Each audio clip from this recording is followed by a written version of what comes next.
Assalamualaikum warahmatullahi wabarakatuh. Alhamdulillahi wa kafa, wassalatu wassalamu ala nabiyyil mustafa wa ala alihi wa sahbihi ahli sidqi wal wafa. Amma ba'd. Insyaallah hadzal yawm sa'ashrahu lakum faidatan minal kitab Ar-Rahiq al-Makhtum li Syekh Safiyur Rahman al-Mubarakfuri min safhati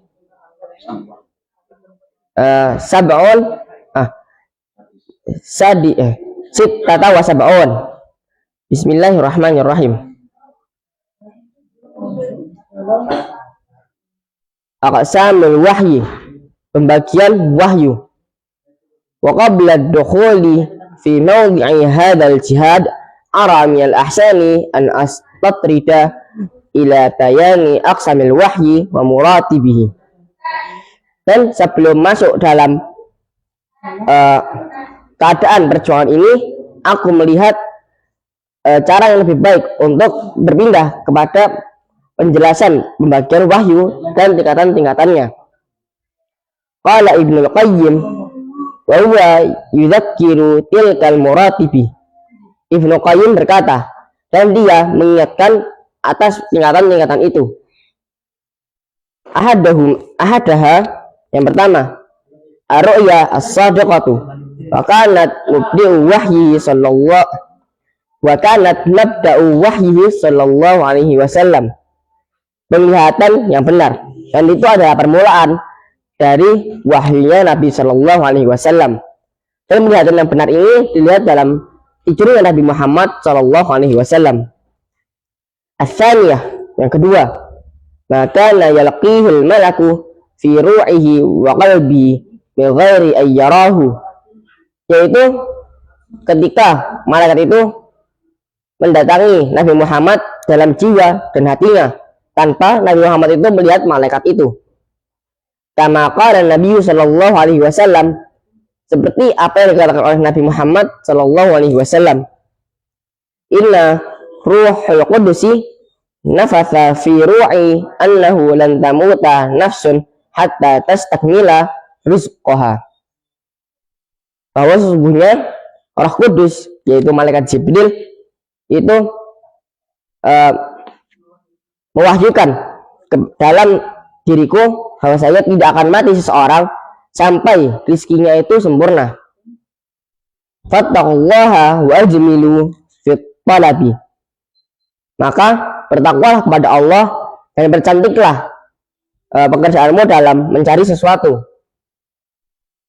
Wala yahmilannakum istibta'ur rizqi ala an tatlubuhu bi ma'siyatillahi. Maka janganlah kalian merasa terbebani dengan terhambatnya atau dengan terlambatnya rizki, kemudian kalian itu mencari rizki itu dengan cara maksiat kepada Allah. Fa inna ma 'indallahi la yanalu illa bi ta'atihi. Bahwa sesungguhnya apa yang dimiliki oleh Allah itu tidak akan tercapai kecuali dengan menaatinya.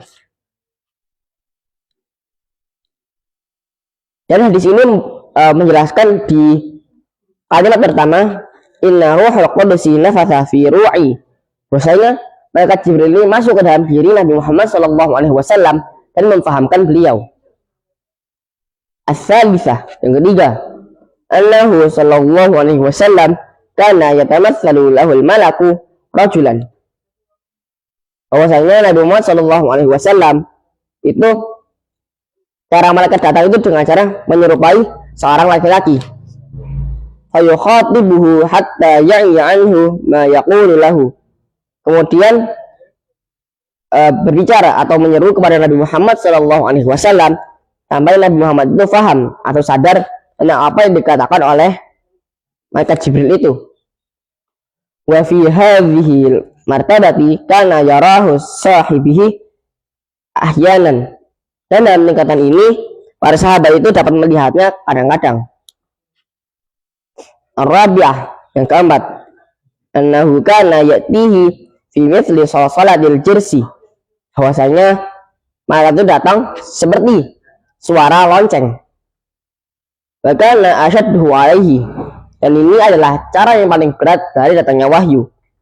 Fayaltabisu fayaltabis bihil malaku, maka malaikat itu kayak seperti bersatu dengan suara lonceng itu, hatta anna jabinihi anna jabilahu la yatafassada urqan fil yaumi asyadidil bardi fil yaumi asyadidil bardi, sampai-sampai Nabi Muhammad itu keringatnya bercucuran keringat, padahal pada hari itu dinginnya itu sangat. Wa hatta an rahilat tahu ditabarruka bihi ilal ardi idza kana raqibuha, sampai-sampai tunggangannya Nabi Muhammad Shallallahu Alaihi Wasallam itu tersungkur atau terjatuh ke tanah pada saat Nabi Muhammad itu menungganginya. Walaqad ja'al wahyi marratan, walaqad ja'al wahyu marratan kadzalika, bahwasanya cara wahyu datang seperti ini hanya sekali saja. Wa faqduhu ala fahdi Zaid bin Thabit, dan pahanya Nabi Muhammad saat terjatuh itu menimpa pahanya Zaid bin Thabit. Fafaqqalat alaihi hatta kadat tarbaha, saking beratnya cara wahyu ini turun sampai-sampai pahanya Nabi Muhammad atau tubuhnya Nabi Muhammad itu hampir remuk atau seperti rasanya hampir hancur karena cara datang wahyu yang keempat ini.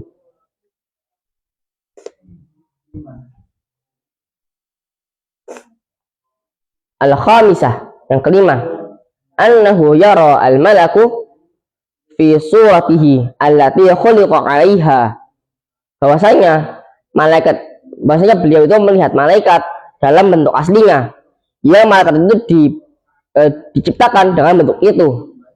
Fayuha ilaihi masyaallahu ayyuhihi, maka malaikat itu yaitu malaikat Jibril mewahyukan wahyu kepada Nabi Muhammad SAW dengan apa yang dikehendaki oleh Allah, atau dengan wahyu yang dikehendaki oleh Allah Subhanahu wa taala. Wa hadza waqa'a lahu marrataini kama dzakarallahu dzalika fi suratin najmi, dan ini terjadi kepada Nabi Muhammad itu 2 kali seperti yang disebutkan oleh Allah Subhanahu wa taala dalam surat An-Najm. As-sadis, yang keenam, ma auhahu Allahu ilaihi, yaitu Allah mewahyukan secara langsung. Wa huwa fawqas samawati lailatal mi'raji min fardi salati wa ghairiha, dan wahyu itu diturunkan kepada Nabi Muhammad pada langit ke-7 di malam Mi'raj, yaitu yang diturunkan adalah kefarduan salat, kewajiban salat, dan lain sebagainya. As-sabi'ah, yang ke-7, kalamullahi lahu minhu ilaihi bila wasitati malaku, bila wasitatil malakun kama kalamallahu Musa bin Imran, yaitu Allah berbicara dengan Nabi Muhammad tanpa perantara malaikat, seperti berbicaranya Allah Subhanahu wa taala kepada Nabi Musa bin Imran. Jadi Allah langsung berbicara kepada Nabi Muhammad tanpa perantara malaikat, seperti yang terjadi pada Nabi Musa bin Imran. Wa hadhil martabatu hiya thabitatun li Musa qat'an binassil Qur'an, dan cara wahyu turun ini atau tingkatan ini itu kuat dan itu pasti. Cara wahyu turun ini pasti dengan nas Al-Quran. Wa thubutuha lin nabiyina sallallahu alaihi wasallam huwa fi haditsil Isra, dan kuatnya cara turun wahyu ini kepada Nabi kita Muhammad sallallahu alaihi wasallam itu juga ada dalam hadisnya yang berisi tentang Isra. Wa qad zada ba'dhum martabatus tsaniyah, dan sebagian ulama menambahkan tingkatan yang ke-8, wa hiya taklimullahi kifahan min ghairi hijabin, yaitu berbicaranya Allah Subhanahu wa taala secara langsung tanpa hijab atau tanpa tabir. Artinya Nabi Muhammad dan Allah Subhanahu wa taala itu berhadapan secara langsung tanpa adanya tabir, tanpa adanya penghalang. Wahia mas'alatu khalafun baina salafi wal khalafi. Dan ini adalah masalah yang diperdebatkan, adalah tingkatan yang diperdebatkan antara ulama dulu dan ulama sekarang. Intaha ma'atal khisi yasirun fi bayanil martabatil ula wassaminah. Maka aqsamul wahyi ini atau pembagian wahyu ini selesai dengan ringkasan yang mudah dalam penjelasan tingkatan pertama sampai dengan tingkatan ke-8.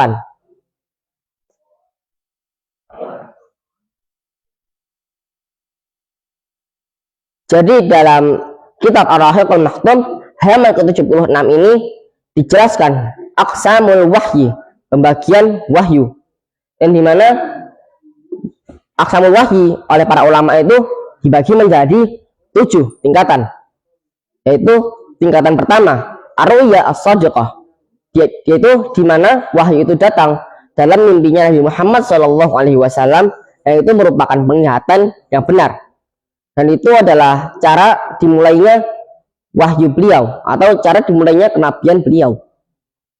Yang kedua, yaitu malaikat itu langsung datang dalam diri Nabi Muhammad SAW dan langsung memahamkan beliau, yaitu Nabi Muhammad tidak melihat malaikat Jibril itu, tapi malaikatnya langsung masuk ke dalam diri beliau dan memfahamkan beliau. Yang ketiga, bahwasanya malaikat itu datang kepada Nabi Muhammad berwujud seorang lelaki yang dia ini bersih pakaiannya, dan kadang ini dilihat oleh para sahabatnya Nabi Shallallahu Alaihi Wasallam. Yang keempat adalah wahyu ini datang seperti suara lonceng yang sangat keras, sampai-sampai Nabi Muhammad ini tunggangannya itu terjatuh dan keringat beliau itu bercucuran, padahal pada saat itu cuacanya itu sangatlah dingin, tapi beliau sampai bercucuran keringat dan sampai terjatuh karena datangnya wahyu itu. Dan yang menyaksikan cara wahyu ini turun adalah Zaid bin Thabit. Kemudian yang kelima, yaitu Nabi Muhammad diberi wahyu oleh malaikat Jibril dengan melihat wujud malaikat Jibril yang sebenarnya, yaitu wujud yang malaikat Jibril itu diciptakan dengan wujud itu. Dan cara wahyu turun ini ada dalam surat An-Najm, atau saat surat An-Najm diturunkan itu dengan cara wahyu turun ini. Kemudian yang keenam, Allah langsung mewahyukan kepada Nabi Muhammad di langit ke-7. Pada saat itu adalah malam Mi'raj, pada saat Nabi Muhammad diangkat dari Baitul Maqdis ke langit ke-7. Dan pada saat itulah Allah memerintahkan fardunya salat yang awalnya 50 kemudian dikurangi akhirnya sampai ke 5 kali salat, dan beberapa perintah lainnya.